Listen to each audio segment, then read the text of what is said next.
තිරුවන් සරණයි උතුම් වූ මහා භද්‍රකාళී අම්මාගේ පිහිටයි.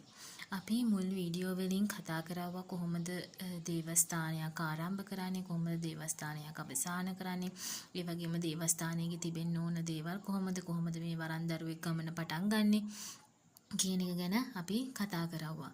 එතකොට ඒකේ ප්‍රශ්න නැගිලා තියෙනවා නම් ඔයාලා මට කමෙන්ට් කරන්න. එතකොට මම ඒ කමෙන්ට් වලට හරියන වීඩියෝස් මම ඔයාලා වෙනුවෙන් දාන්නම්. එතකොට අද දවසේදී අපි මේ කතා කරමු කාලී අම්මා ගැන. මම මේක වීඩියෝ දිගින් දිගටම ගේනවා. ඒ කියන්නේ කාලී අම්මාට පුද පූජාවල් පවත්වන්නේ කොහොමද කියන එක අද දවසේදී කතා කරමු. ඉදිරියට අපි කතරගම කාන්දා ස්වාමීන් වහන්සේට, පත්තිනි අම්මට, සිද්ධසූනියන් අප්පච්චිට, කඩවර දේවතාවුන් වහන්සේට, ඒ වගේම ගම්බාර දේවතාවුන් වහන්සේට එක එක අවතාරවලට එක එක විදිහට පූජා දෙන්නේ කොහොමද කියන එක අපි ගැන කතා කරමු. ඇත්තටම අපි අද දවසේදී කතා කරන්නේ කාලී අම්මා ගැන. මේ කාලී අම්මා ගත්තොත් එහෙම උතුම් වූ ශිව දෙවියන්ගේ භාර්යාව වන උතුම් වූ පාර්වතී අම්මාගේ බලගතු අවතාර වලට තමයි මේ කාලී අම්මාගේ අවතාරය කියලා කියන්නේ. ඉතින් ඒක අපි කවුරුත් දන්නවා. අපේ මුතුන් මිත්ත පෙළ කටි සඳහන් කරලා තියෙනවා මේ පත්තිනි අම්මාගේ නැගණිය කියලත් මේ කාලී අම්මා. ඒ කියන්නේ පාර්වතී අම්මා.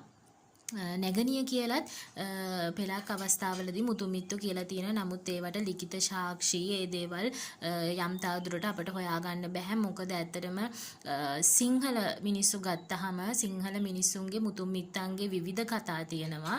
ඒ වගේම තමා අපේ හින්දු බැතිමතුන් ගත්තහම හින්දියාවේ ඒ වගේ පොත්පත් ආදිය ඒ ග්‍රන්ථවල වෙනම ආකාරයට තමයි ලියවිලා තියෙන්නේ. කෙසේ වෙතත් අපි හදවතින් අදහනවා නම් යම් දේවතාවෙක් එයා අනිවාර්යෙන් අපිට ආශිර්වාද කරනවා. ඔයා හදවතින් භද්‍රකාලී අම්මා අදහනවා නම් ඔයාට ඒ ආශිර්වාදයේ තියෙන, ඔයා හදවතින් උතුම් වූ පාර්වතී අම්මා අදහනවා නම් ඔයාට ඒ ආශිර්වාද තියෙනවා. මොකද අපේ හදවතේ තියෙන ඒ කැමැත්ත සහ ඒ සෙනෙහස තමයි එයා බලාපොරොත්තු වෙන්නේ. ඒ වගේම තමයි මේ පුද පූජාවල් වලටත් වඩා බලාපොරොත්තු වෙනවා අපි කරන පින්දහම් සහ අපි ජීවත් වෙන ස්වභාවය පිළිබඳව. ඉතින් අපි හොඳ දේවල් කරොත් හොඳ දේවල් අපිට ලං වේවි. අපි නරක කරවුවොත් අපිට නරක දේවල් ලං වේවි. ඉතින් මේ කාලී අම්මා ගැන කතා කරද්දී අපි විශේෂයෙන්ම කාලී අම්මගේ බොහෝ අවතාර තියෙනවා. ඒ අතරින් ගත්තොත් භද්‍රකාලී, මහා කාලී, පේන කාලී, වඳුරු කාලී, වේ කාලී, සොහොන් කාලී අම්මා, ගිනි කාලී අම්මා කියලා. ඉතින් මේ සොහොන් කාලී අම්මට දක්ෂිණ කාලී අම්මා කියලාත් කියනවා හින්දු බැතිමතුන්. ඉතින් එයාලගේ නම් ගොඩාක් තියෙනවා. මොකද දැන් අපේ ගම්මාවට ගොඩාක් දෙමළ කට්ටිය ඉන්නවා, ටැමිල් කට්ටිය. එයාලගෙන් මම විවිධ විස්තර අහනවා. ඉතින් මමත් ඉගෙනගෙන යන කෙනෙක් නිසා මමත් ආසයි මේ දේවල් ඉගෙන ගන්න. මොකද හැම දෙයක්ම ඉගෙන ගන්න තරමට හොඳයි. මොකද අපිට දවසකදී අපිට වරම් දරුවෙක් ඇහුවොත් අපි මේ ප්‍රශ්නවලට උත්තරයක් දෙන්න එපා. ඉතින් ඒ නිසා අපි හැම දෙයක්ම ඉගෙන ගන්න තරමට හොඳයි. මම ගුරුවරුන්ගෙන් ගත්ත අත්දැකීමුත් එක්ක සහ මම ඉගෙන ගන්න දේවල් තමයි ඔයාලත් එක්ක බෙදාගන්නේ. ඒ දේවල් වැරදි දේවල් නෙවෙයි. ඒ දේවල් හරි දේවල්. ඉතින් මගේ ගුරුවරයා මට මුලින්ම කිව්ව කාරණාව තමයි අර බුද්ධ විෂය ගැන හිතන්න එපා කිව්වා වගේ දෙවියන්ගේ මේ දේව විෂය සහ പ്രേත විෂය ගැනත් ඕනවට වඩා හිතන්න යන්න එපා.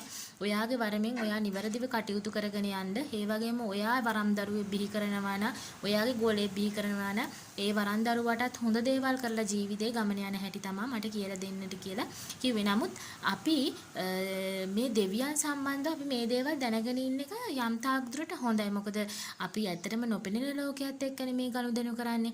ඉතින් අපෙන් අඩුපාඩු වුණොත් එහෙම අපිට දේව දෝෂ ඇති වෙනවා, දේව කෝප ඇති වෙනවා. ඉතින් නේද? ඉතින් ඒ නිසා අපි මේ දේවල් දැනගෙන ගමන යන තරමට හොඳයි. මොකද නොදැන ගියොත් අපිට අතරමඟ නතර වෙන්න වෙන නිසා. ඒක තමයි ඔය වරම් දරුවෝ කියන්නේ. මගේ වරම හිර වුණානේ, අහවලා හිර කරානේ, අහවලා හිර වුණානේ, ඔන්න ඔහොම කීකේ කතා කියන්නේ අනුන්ගේ වැරදි නිසා නෙමෙයි. තමන්ගේම වැරදි නිසා තමයි එහෙම වෙන්නේ. මොකද වරම් ශාස්ත්‍රය අපි මේ කාලයක් ආවා.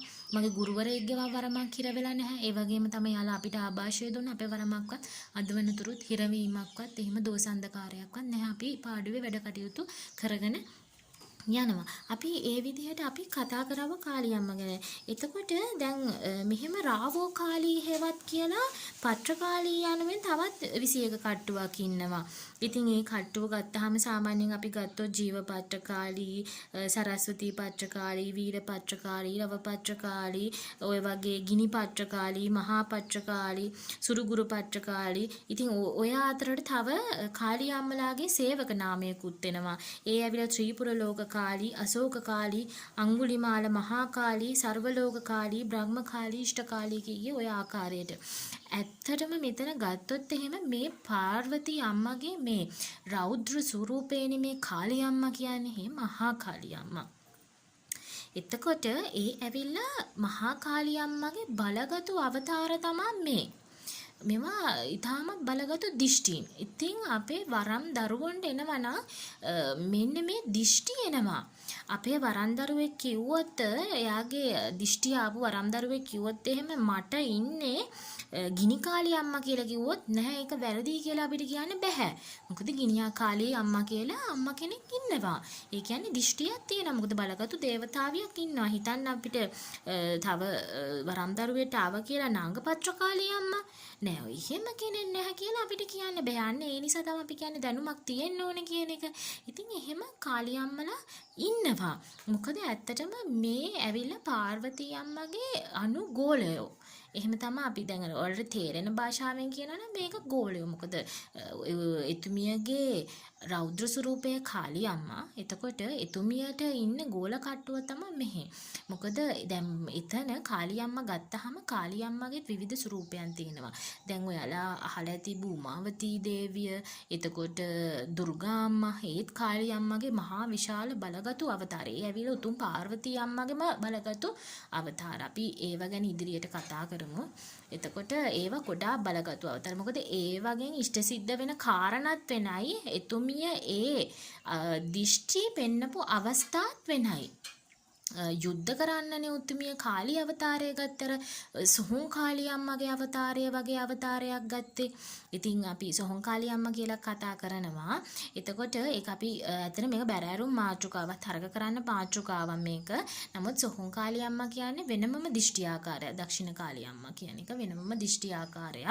එතකොට එතුමියට තියෙන පුද පූජාවල් ලාංකීය අපිට යම් යම් විදිහකට වෙනස් වීම සිද්ධ වෙනවා. භද්‍රකාලී අම්මට පුද පූජාවල් තියද්දිත් යම් යම් සිද්ධ වීම වෙනස් වීම සිද්ධ වෙනවා. මොකද අපි පුද පූජාවල් පටල ගත්තොත් අපිට ගැටලුවක් සහ පීඩාකාරී තත්ත්වයක් ඇතිවෙනවා. ඒ වගේම දැන් ඔය ඉන්දියාවේ දැන් ඒ වගේම ලංකාවේ අපේ තමිල් කට්ටිය දෙමළ කට්ටිය මේ අපිට වඩා ඔක්කොටම වඩා වෙනස් එයාලගේ පුද පූජාවල්. එයාලගේ ගොඩාක් වෙනස් පුද පූජාවල්. මොකද එයාලා ඇත්තටම අපි වගේ නෙවෙයි. එයාලා ගොඩාක් හරිම හදවතින් කරන කට්ටිය ඉන්නේ. මොකද ඇත්තටම අඩුම තරමේ මස් මාළු අඩුම තරමේ යා බිත්තරයක් අතින් ඇල්ලුවත් දේවස්ථානයකට යන්නේ නැහැ. ඒ වගේ තමා මේ එයාලා මේ පේ වෙන්නේ දෙවියන් ඉස්සරහා. ඉතින් ඒ තරමට සුද්ධ වස්තුන් ලෙස තමයි එයාලා සැලකන්නේ.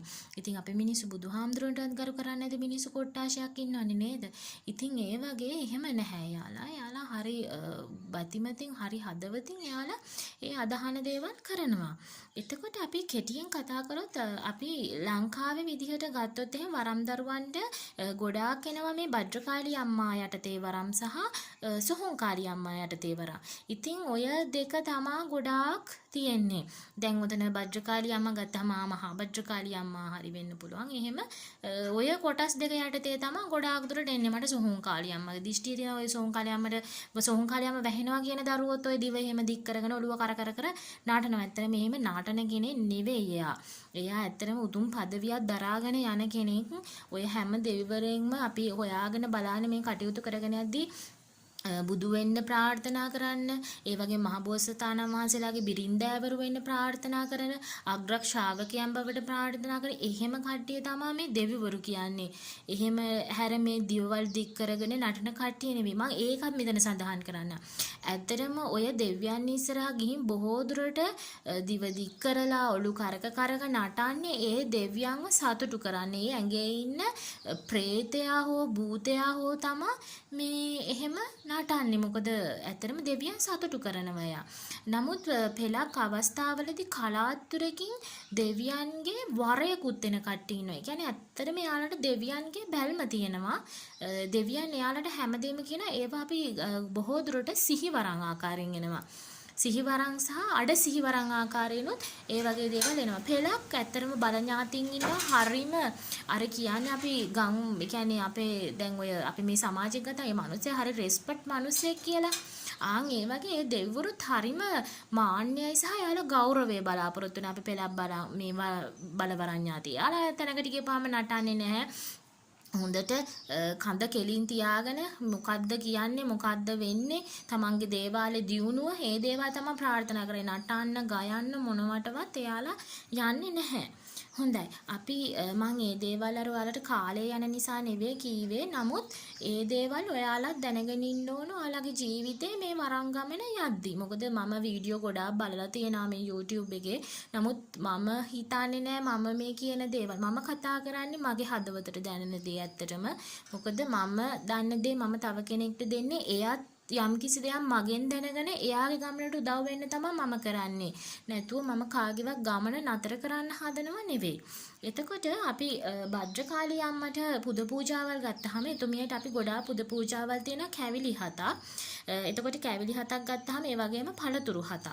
මේ පළතුරු 7ේදී අපි හොඳ කාරණයක් සඳහා අන්නාසි භාවිතා කරන්නේ නැහැ. එතකොට නරක කාරණයක් නම් තමයි අපි අන්නාසි භාවිතා කරන්නේ. අපි වරන් දරුවන්ට පැටලෙන ස්ථාන වුණා. ඉතින් හොඳට හිතලා බලලා වැඩ කටයුතු කරන්න ඕන. එතකොට මේ පළතුරු 7 ගත්තාම අද කාලේ බොහෝ දුරට ඇපල් තියෙනවා, මිඩි තියෙනවා. ඉතින් ඒවා ඇත්තටම වැඩක් නැහැ. පියාස් තියෙනවා. ඒ දේවල් වැඩක් නැහැ. මොකද හේතුව ඒ දේවල් වල කිසිම සුවඳක් නැහැ. ඉතින් ඒ නිසා අපි පළතුරු ගද්දි ගොඩාක් බුද්ධිමත්ව අපි පළතුරු ටික තෝරගන්න ඕන. බෙලකස්ටිය මේ මම කියද්දි පුද පූජා ගේන්න කියලා එනවා උස්සගෙන රබර් කෙසෙල් ඇවරියක් හරි. ඉතින් එහෙම තියන්න හොඳ නැහැ. ඒක සුවඳල් ඇඹුල් කෙසෙල් විශේෂයෙන්ම ඇඹුල් කෙසෙල් සහ රත් කෙසෙල් ඔය වගේ පුද පූජාවල් වලට ගන්න ඒ වගේ කෙසෙල්. ඒ වගේම බෙලි, දොඩම්, ජමනාරම්, ජම්බෝල, එතකොට දිවුල් ඒ වගේ හොඳ සුවඳවත් පළතුරු තමයි අපි ගන්න ඕන. අන්නාසි ගැටලුවක් නැහැ. නරක අවස්ථාවකදී තමයි ගැටලුවක් ගන්න ඕන. මොකද භද්‍රකාලී අම්මා හරහා පොල් ගැසීම් සිද්ධ කරනවානේ. අපි පොල් ගැසීම් සම්බන්ධව අපි වෙන වීඩියෝකින් අපි කතා කරමු. ඒක මොකද ඒක දිග මාතෘකාවක්. පොල් ගැසීම් සිද්ධ කරන අවස්ථාවලදී එහෙම තියෙනවා. මොකද භද්‍රකාලී අම්මා කියන්නේ නපුරට එරෙහිව පැන නැගුණු එක්කනේ. ඉතින් එහෙම ඒ කියන්නේ අපි දැන් කාලී අම්මගේ අවතාරණය ඇත්තටම කතා කරන්නේ. මොකද පාර්වතී අම්මට අසාධාරණයක් වුණ වෙලාවේ තමයි පාර්වතී අම්මාගේ අවතාරය වෙනස් වුණේ කාලී අම්මට. එතකොට යා අසාධාරණයට එරෙහි නැග හිටිය සාම්තාවෝ සියලුම දෙනා තමයි මේ ඉන්නේ. ඇත්තටම පෙළක් කට්ටිය කියනවා මේ දෙවිවරු අදහන්න පුළුවන් පිරිමි පාර්ශවයට පුළුවන්. නමුත් මේ දෙවිවරු ඇත්තටම මේ කාන්තා දෙවිවරු කාන්තාවන්ට බලනවා. ගොඩාක් මේ භද්‍රකාලී අම්මා දරුවෝ නැති කට්ටියට දරුවෝ දීලා පවා තියනවා. ඉතින් එහෙම හාස්කම් තියෙන කෙනෙක් භද්‍රකාලී අම්මා කියන්නේ. කවදාවත් තමන් සාධාරණයි නම් තමන් ගිහිල්ලා දුක කියලා අඬා කියලා මේ ආවොත් එහෙම ඒ කෙනාට 7 දවසින් අනිවාර්යෙන්ම තමන් සාධාරණයි නම් තමන්ට අනිවාර්යෙන් සාධාරණ ඉෂ්ට කළ දෙනවා. හැබැයි දරුවෝ මෙහෙම දෙයක් තියෙනවා. තමන්ගේ සසරේ තියෙන පිනත් එක්ක තමයි මේ හැමදේම සිද්ධ වෙන්නේ. මොකද ඔයා සසරේ කරපු පවුනේ ඔයා ගෙවාගෙන යන්නේ. මේ පව් වලට ඔයාට යම් පීඩාවන් එන්නේ. එතකොට තමයි අපිට දෙවිවරු මතක් වෙන්නේ. එතකොට දෙවිවරු බලනවා මේ මිනිස්සයා මොනවද පෙර අතීතේ කරවුවේ. මේ ආන්මේ මේ මිනිස්සයා හොඳ අපි හොඳ දේවල් නොකර කාලා බීලා නටලා නටන්න ඕන හැමදේම නටලා ගිහිල්ලා දෙවියන්සට ආඩා වෙලපිලා වැඩක් නැහැ. අපි පින් දහම් කළා අපි ජීවිතේ යන්න ඕනේ. එතකොට අපිට කොහෙන් හරි ආශිර්වාදයක් ලැබෙනවා. එතකොට මං අර කීවා වගේ තව කැවිලි ගද්දී ඒ කැවිලි ගද්දී ඔය මාෂ්මිලෝ කේක් වගේ දේවල් ගන්න යන්න එපා. මොකද මේ දේවල් දෙවියන්ට පුද පූජා හැටියට තියන්නේ. නමුත් තලකැරලි කියන දේවල් තියන්න පුළුවන්. විශේෂයෙන්ම අපි ගම්ගෙවල් වල කතා කරන හැන්දි කැවුම් ඒ කියන්නේ වක්කරන කැවුම් කියලා කියන්නේ ඒවා වලට එහෙම ගොඩාක් කැමතියි. යාළගේ ඒ සුවඳවල් වලට. එතකොට වඩන කැවුම් මුං කැවුම් ඔය වගේ දේවල්. විශේෂයෙන්ම අපිට පැණි මුසු කිරිබත ඒ කියන්නේ මුල්තැන් පූජාව මුල්තැන් බත මෙයාලට පූජා කරන අනිවාර්යයෙන්ම භද්‍රකාලී අම්මට පූජා කරනවා. ඒ වගේම තැඹිලි ගෙඩියා, පොල් ගෙඩියා ඒ වගේ දේවල් පූජා කරනවා. විශේෂයෙන්ම කපුරු පූජාවක් දෙන තරමට ගොඩාක් සුබයි. මොකද දේවාල කරන දරුවෝ මේවා ගෙන්න ගන්න ඕන මිනිස්සු ලව්වා. මොකද එයාලගේ පුද පූජාව දීලානේ අපි මේ දෙහි කපනවා නම් කපන්න ඕන, පොල් ගහනවා නම් පොල් ගහන්න ඕන. මේ දේවල් කරන්න පුද පූජාවල් එක්කනේ. පෙරක් මෙහෙම දෙයක් තියෙනවා. තරක කරන්න පුළුවන්. ඒ කියන්නේ තමන්ගේ බල ඥාතියට අවශ්‍ය ටිකත් බල ඥාතියා ගෙන්න ගන්න ඉඩ තියෙනවා. මොකද වැහෙන එක නානුව තමයි මේ පුද පූජාවල් වෙනස් වෙන්නේ. පෙලක් වෙලාවට අපේ වරම් දරුවෝ ඕක තමයි දෙවියෝ ඉස්සරහා ওই භද්‍රකාලී අම්මා ඉස්සරහා බිත්තර පුලුටු අනම්මනම් තියන්න යන්න එපා. දැන් මේ ඔබට පේනවනේ මේ රූපයේ ඉස්සරහා තියෙන එතුමිය තමයි අපි අදහගෙන යන්නේ භද්‍රකාලී අම්මා කියලා. නමුත් වදමල උඩ කකුල තියාගෙන ඉන්නවා. ඒ කියන්නේ සිරිපතුල එයා තියාගෙන ඉන්නවා වදමල උඩ. එහෙමත් අර සොහොන්කාලී අම්මගේ අවතාරයට සමීප රූපයකුත් තියෙනවා. නමුත් අපි දැනට මේ විදිහට අපි ගමු. මොකද ලංකාවේ දේවාලවල මේ විදිහටමනේ තියෙන්නේ. ඉතින් ඒ නිසා අපි ලාංකීය විදිහට අපි මේ ගැන කතා කරගෙන යමු. එතකොට ඔය බිත්තර පුලුටු අනම්මනම් තමන්ගේ ප්‍රධාන යහනේ තියන්න එපා. එතකොට මේ දේවල් කරනවා නම් ඔයාලා දැන් සොහොන්කාලී අම්මට පුලුටු තියන්න ඕනේ. අපි ඊළඟට ඒක ගැන කතා කරමු. සොහොන්කාලී අම්මට පුලුටු තියද්දි මේ දේවල් සොහොන්කාලී අම්මගේ ආසනේ තිබ්බට ප්‍රශ්නයක් නැහැ. භද්‍රකාලී අම්මට ඔය පුලුටු වගේ දේවල් ඕනවට වඩා තියන්න යන්නත් එපා. මං කියන්නේ කොහොමන්න තියන්න යන්න එපා. එතුමියට පළතුරු පූජාව සහ කැවිලි පූජාව, තැඹිලි සහ පොල් ගෙඩිය අවසානයේ බාරකාරයාට ගහන දෙන තරමට සුබයි. තමනුත් තියෙනවා නම් මේ දේවල් කරන්න ඕන. එතකොට අපි සොහොන්කාලී අම්මා ගත්තාම අන්න අපි සොහොන්කාලී අම්මට යනවා මේ කැවිලි හත සම්බන්ධව. මේ සොහොන්කාලී අම්මගේ කැවිලි හත ගත්තාම සොහොන්කාලී අම්මට අත්‍යවශ්‍යයි දොදොල් කියන දේ. එතකොට ඒක අනිවාර්යෙන් අවශ්‍ය දෙයක්. මොකද අපේ පුරාණ පොත්වලත් තියෙනවා මේ දොදොල් කියන එක තිබ්බා කියන එක. එතකොට ඒ හැර අපිට ඕනේ කැවිලි හතක් භාවිතා කරන්න පුළුවන්. කැරක් හැව්මි, මාෂ්මෙලෝ, කේක්, ඔය එතකොට ස්පංචි, ඔය අනම්මන ඥාන කතා ඌව තියන්න යන්න එපා. ඒවා තියන්නේ නැහැ ඇත්තටම. ඉතින් ඒ දේවල් තියන්න නැතුව කැවිලි හතක් තියන්න. එතකොට අන්න අපිට පළතුරු වලදී සොහොන්කාලී අම්මගෙන් වැඩ කරගන්න එන්නේ ටිකක් දරුණු වැඩ හැමෝම. හොඳ වැඩකට එනවා හරීම අඩුයි. ඉතින් ඔය අවස්ථාවේදී අපිට අන්නාසි තියන්න පුළුවන් කිසිම ගැටලුවක් නැහැ. විශේෂයෙන්ම අමු බිත්තරයක් තියන්න පුළුවන්, බෙදපු බිත්තරයක් තියන්න පුළුවන්. සොහොන්කාලී අම්මට කිසිම ගැටලුවක් නැහැ. ඒ වගේම මඤ්ඤොක්කා තම්බලා තියෙනවා ලුණු මිරිස් එක්ක. කවුරුත් නොදන්න රහස් තමයි මම ඔයාලට කියන්නේ. මඤ්ඤොක්කා තියෙන ලුණු මිරිස් එක්ක සොහොන්කාලී අම්මා ගොඩාක් ප්‍රියයි. ඒ වගේම රොටි ලුණු මිරිස් එක්ක තියෙන පොල් රොටි ලුණු මිරිස් එක්ක තියෙන එක ගොඩාක් සුබයි. ඒ වගේම පුලුටු වර්ග පුලුටු පහ අපේ කට්ටිය දන්නවනේ.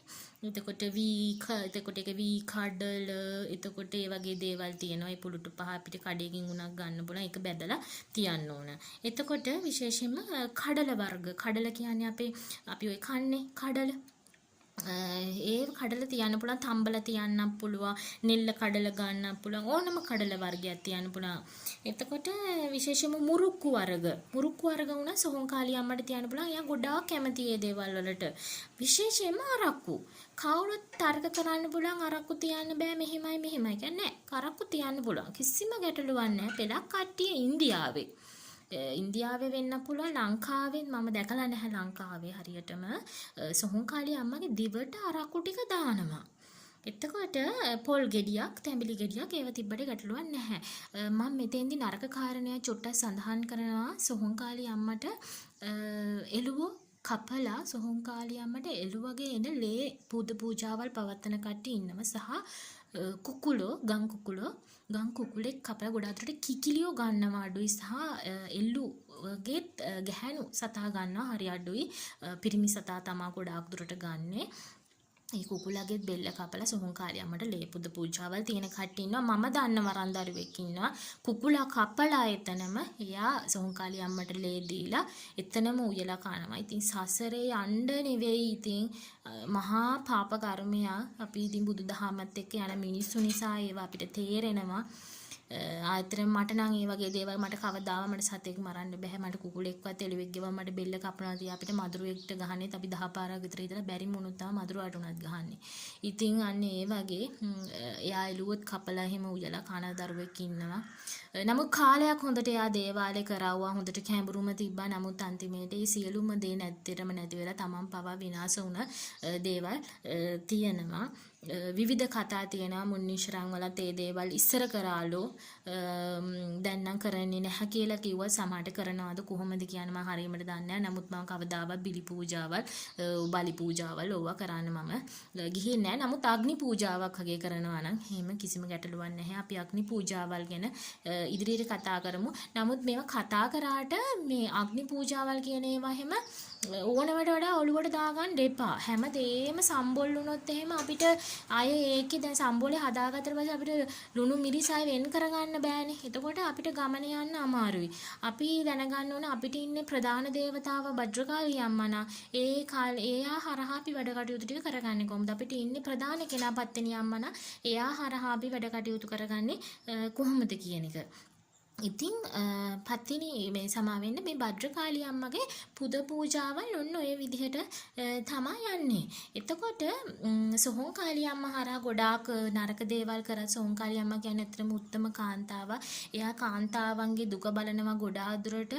ඉතින් කාන්තාවක් ගිහින් ඔය විශේෂයෙන්ම අනියම් සම්බන්ධතා සම්බන්ධව කිව්වොත් එහෙම සති 7ක් හෝ සතියට දෙපාරක් ඒ කියන්නේ බ්‍රහස්පතින්ද සෙනසුරාදා පොල් 7ක් එක දිගටම ගැහැවුවොත් එක දිගටම ගහනවා කියන්නේ දරුවෝ දැන් මේ සතියේ බදාදායි සෙනසුරාදායි ගැහැවුවා ලබන සතිය ආපහු බදාදායි සෙනසුරාදායි ඔය ආකාරයට සති 3ක් 4ක් විතර පොල් ගැහැවුවොත් එක දිගටම ඇත්තටම ඒ අනියම් සම්බන්ධතාවය කැඩෙනවා. ඔයාලා එකපාරටම දේවාල ගානේ යන්න එපා. මොකද දේවාල ගානේ ගිහිල්ලා අන්තිමේට අතේ දින සොච්චම වියදම් කරගන්න වෙලාවේ කෙම් ක්‍රමත් කරලා බලන්න. මොකද ඒවට තමයි ওই කෝවිල් තියෙන්නේ. ඒවට තමයි ඒව පිහිටුවල තියෙන්නේ.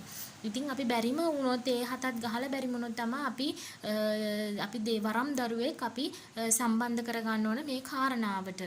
ඉතින් ඒ වගේ දේවල් කරගන්න පුළුවන්. විශේෂයෙන්ම සෝහංකාලී අම්මා ලෙඩ රෝගවලටත් ගොඩාක් හොඳයි. දරුණු කටයුතු වලටත් ගොඩාක් හොඳයි. ඒ වගේම ලෙඩ රෝග ඇති කරන දේවල් වලට ඔය වගේ දේවල් වලට ගොඩාක් හොඳයි. මොකද පාండ్రు බැඳීම් සම්බන්ධව මම වෙනම කතා කරන්නම්. ඉතින් මම නරක පැත්ත කතා කරන්නේ නැහැ කියලා කිව්වා. මම ඒ සම්බන්ධව නරක පැත්ත නෙමෙයි කතා කරන්නේ. මේ වගේ ප්‍රතිවිපාක පවා මම කියන්නම්. මොකද අපිට දෙවියෙක් ඉස්සරහා ගිහින් කිව්වට ඒ දෙවියෝ අපිට එකපාරටම හැමදේම කරලා දෙන්න. නමුත් අපි පණ්ඩරක් ගැට ගන්නවා කියන්නේ අපි ඇපයක් ගැට ගන්නවා කියන්නේ ප්‍රශ්නයක් එතන. ඉතින් එහෙම කරන්න කලින් අපි 10 පාරක් හිතන්න ඕන. නරක වැඩවලට හොඳ වැඩවලට නම් කිසිම ගැටලුවක් නැහැ. ඇත්තටම භද්‍රකාලී අම්මා කියන්නේ ගොඩාක් හොඳ දේවතාවියක්. මගේ අනුදැනුව ඇතුව මම දේවස්ථානේ ගොඩාක් කාලයක් කරගෙන යනවා. භද්‍රකාලී අම්මා හරහා ගොඩාක් දුරට වැඩ එනවා නම් අපිට වැඩ එන්නේ දෝෂ කැපීම සම්බන්ධව කලු කුමාර දෝෂ, කඩවර දෝෂ, ඒ වගේ දේවල් එනවා. ඒ වගේම තමයි පෞල් සාමදාන කරන ඒවා ඔය අනියම් සම්බන්ධතා කරලා පවුල සාමදාන කළ ඒවා සතුටින් තියෙන විදිය. ඒ වගේම විශේෂයෙන්ම ඔය නැන්දම්මා ජේලීගේ ප්‍රශ්න වලට ගොඩාක් දුරට සහාය දෙනවා උතුම් මෑණියෝ. ඒ වගේම කාන්තාවකට සම්පුරුෂයෙක් රවට්ටලා ගියොත් මේ කාන්තාවට උපරිම සාදානයක් කරලා පුරුෂයාට උපරිම දඬුවමක් දෙනවා භද්‍රකාලී අම්මා. ඒ වගේම තමන්ගේ දුක කියලා දේවස්ථානයේ කවදාවත් හිඟමනයක් තියන්නේ නැහැ අම්මා. අම්මා ශක්තියයි අම්මා සත්තයි. ඉතින් දේවාලේ කවදාවත් හිඟමනක් තියන්නේ නැහැ අම්මා. කොහොම හරි ගතමනාව අපිට හොයලා දෙනවා. ඉතින් ඒකත් මම කියන්න ඕන මට පුළුවන් හැටියට ඔබට පුළුවන් හැටියට ඔබ පූජාව තියන්න. මට පුළුවන් හැටියට තමයි මම පූජාව තියන්නේ. අම්මා දන්නවා මේ හැමදේම. ඒ කියන්නේ භද්‍රකාලී අම්මට පේනවා. මෙයාට පුළුවන් හැටියට තමයි මෙයා හැමදේම කරන්නේ. අඩුපාඩු තියනවා කියලා ඒව කන්නලව්වෙද කියන්න ඕන. අඩුපාඩුවක් නැත්තම් නොදැන වැරදි වුණා නම් අම්මේ මට සමා වෙන්න කියලා අපි කියන්න ඕන. මොකද අපි එතනම මිනිස්සු අපේ අතින් වැරදි වෙනවා. ඒවට සමාව ඇරගෙන තමයි මේ කටයුතු කරගෙන යන්න ඕන. භද්‍රකාලී අම්මාගේ දස්කම් විස්කම් බොහොමයක් තියෙනවා. මොකද භද්‍රකාලී අම්මා කියන්නේ දුර්ගා අම්මාම තමයි. මොකද එතුමිය මේ අසුරයන් පරාජය කරපු කෙනෙක්. ඉතින් එතුමිය මේ විශ්වයේ ගොඩාක් හරිම බලගතු කෙනෙක්. එතුමිය කියනවා මේ මගුල් සක්වල පුරාම රවුමක් යනවලු. ඒ කියන්නේ මේ පෘථුවිය වටේට හැම දවසම රවුමක් යනවලු. මේ පෘථුවිය මට වැඳුම් පිදුම් කරන්නේ කවුද කියලා ඒ ත්‍රිනේත්‍රයෙන් බලනවලු මේ පෘථුවියට යද්දි. ඉතින් එයා ගොඩාක් මහ බලගතු කෙනෙක්. ඉතින් එතකොට විශේෂයෙන්ම අපිට එතුමියගේ භද්‍රකාලී ජයන්ති දවස එනවා. ගොඩාක් දුරට ඒවා මුල් මාසවල තමයි යෙදෙන්නේ. ඉතින් අපේ දේවස්ථානයේත් ඒ වගේ කටයුතු කරනවා. ඒ ජයන්තිය දවසට මම මුල්තැන් බානවා. දේවස්ථානයේ වාර්ෂික මංගල්‍ය කරනවා. ඒ වගේ අවස්ථා කරනවා. ඉතින් මම ඉදිරියට ඔයාලට මගේ contact numberයක් මම දෙන්නත් බලාපොරොත්තු වෙනවා. අපි මේ විදිහටම අපි දිගටම කටයුතු කරගෙන යමු. මම අද කතා කරාවේ මගේ හදවතින්මයි. ඉතින් මම මෙතනදී වචන භාවිතා කරන විදිහේ යම් අඩුපාඩුවක් ඔයාලට තේරෙනවා ඇති. නමුත් මම කතා කරන්නේ මට පුළුවන් විදිහට සහ මගේ හැමදේම මම දන්න දේවල් මම ඔයාලට කියලා දෙනවා. හැමදේම ඕනවට වඩා හිතන්න යන්න එපා. දේවස්ථානයක් කරනවා නම් ඔයා අදහන දේවතාව විශ්වාස කරන්න. විශ්වාසය මත ඒ දේවස්ථානයේ ඒ දේවතාවට හොඳින් සලකන්න. තමන්ගේ බලඥාතියට හොඳින් සලකන්න. පින්දහම් ආදී කටයුතු කරන්න. එතකොට සියලු දේම සර්වපකාරයෙන්ම සාර්ථක වෙනවා. ඔයාලා සියලු දෙනාටම තෙරුවන් සරණයි.